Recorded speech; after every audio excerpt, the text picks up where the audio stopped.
Hey everyone, AJ here with another video blog. I have a feeling this is the one that everyone's been waiting for because I'm going to talk about Carb Nite and Carb Backloading, diet protocols written by John Kiefer.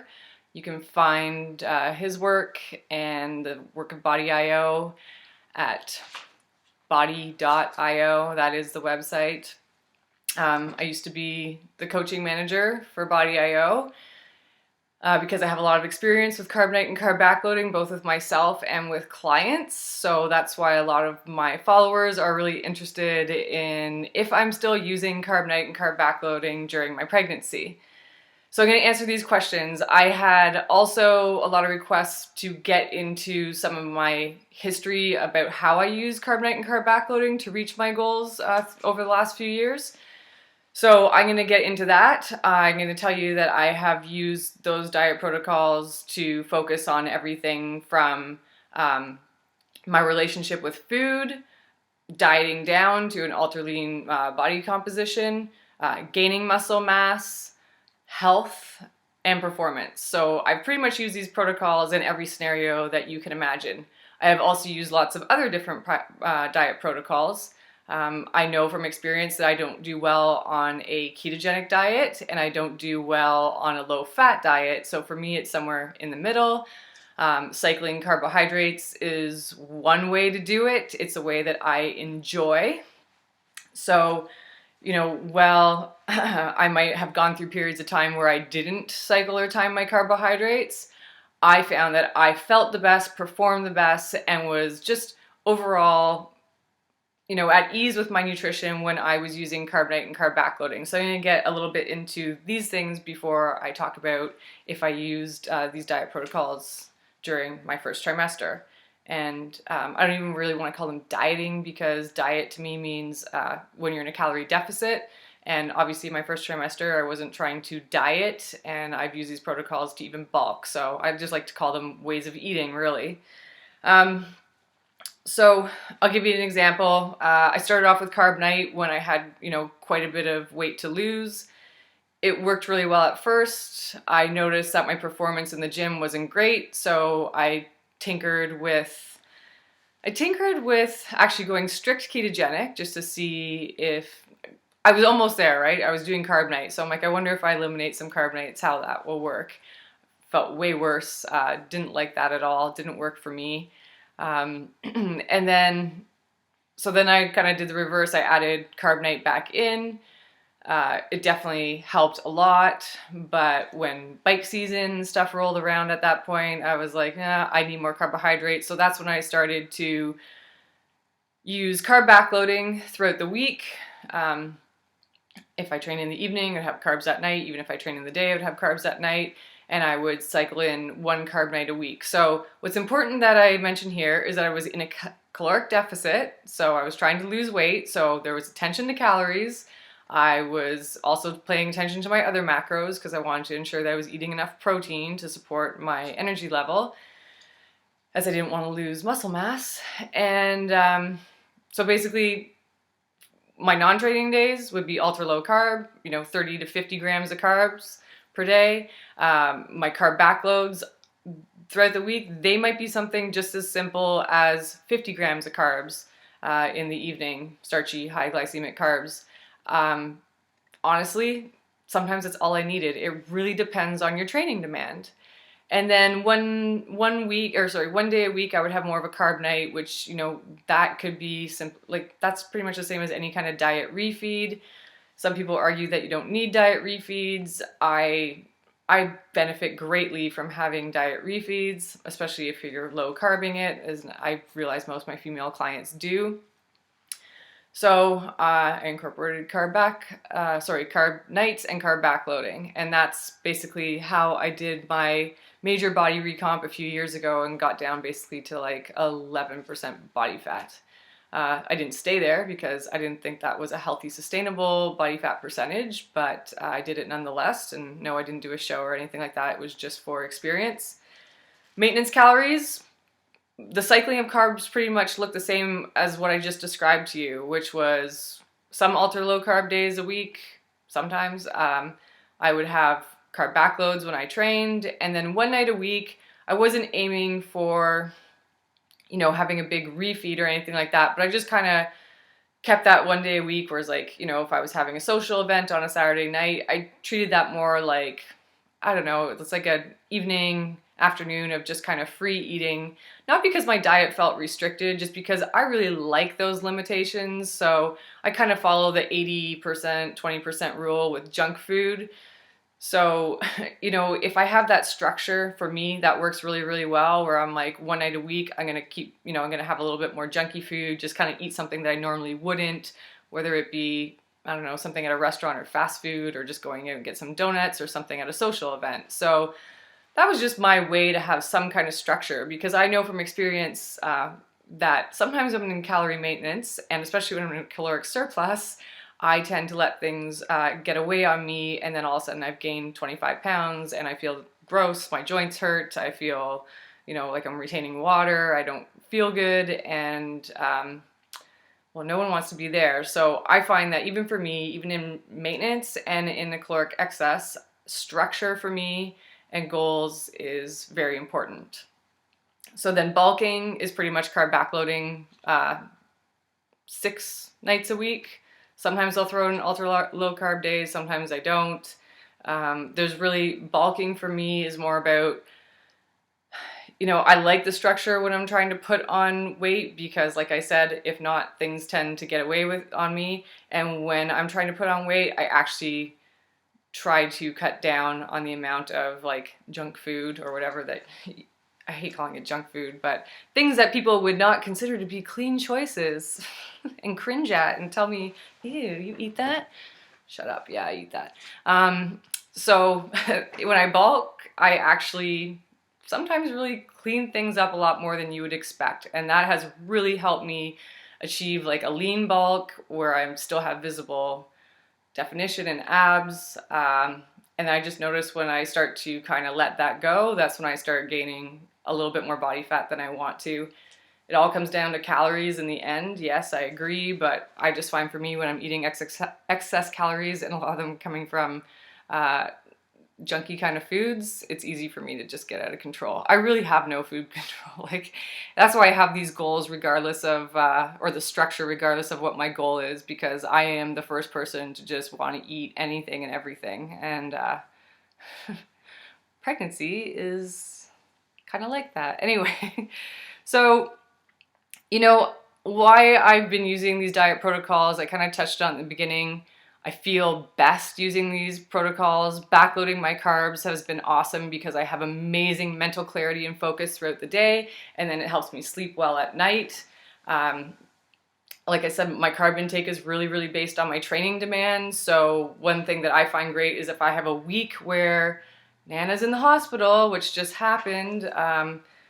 I mean, I didn't actually stay low carb because I'm pregnant, but let's say that happened before I was pregnant, then I would just really scale back on my carbs for that week. If I have something where just everything is up in the air and I'm not able to get to the gym, not able to train.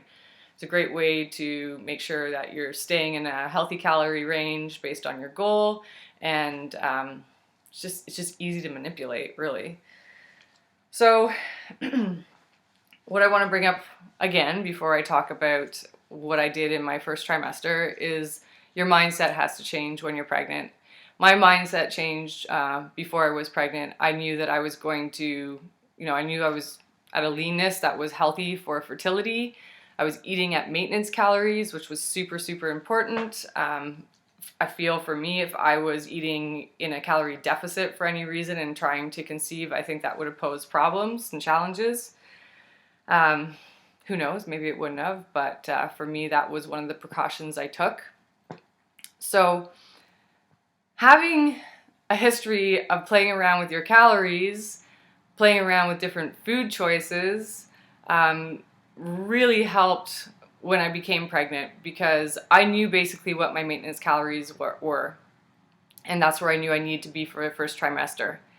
And now that I'm in my second trimester, eating in a calorie excess compared to what I'm used to is not foreign to me, because I've used that when I've been like a bulk phase or just trying to gain lean muscle mass. So that experience when I'm not pregnant has really helped out now, because I know a lot of women are afraid of eating in a caloric excess or increasing their calories, but because I've experienced it when I wasn't pregnant, doing it now when I'm pregnant, I pretty much know what it looks like. So it's been like a really smooth transition into second trimester, where there is more energy demand and you need to increase your calories. So all these experiences before I was pregnant are paying off now big time. So the question is, did I use Carb Nite and carb backloading in the first trimester? And the answer is no. Not for the reasons that you think. It wasn't, I wanted to. I really, really wanted to use carb backloading because that's the way I feel best. But there were so many things going on hormonally that posed issues as far as digestion, nausea, vomiting, food aversions, food cravings, you name it, that when all those things were piling up, it was almost impossible to stick to my normal eating pattern.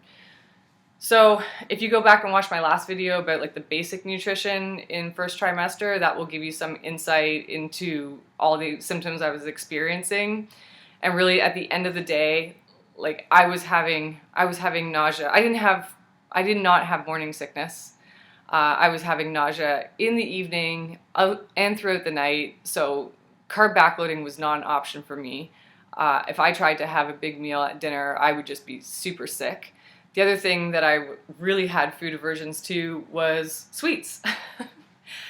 Sweets and like high glycemic carbohydrates, which are kind of essential when you're having carb nights or carb backloading. Didn't want any of that. In fact, my husband was buying me ice cream and putting it in the freezer, and he was like, is there something wrong because the ice cream hasn't been touched? And I was like, I can't go near it. I can't even go near that right now. So I was not following that. Now, it's important to understand that I also wasn't stressed about it. I knew what my calories should kind of be like. Luckily, I wasn't having any food aversions to protein, so I was getting in my protein, which was super important, and it kind of kept me sane.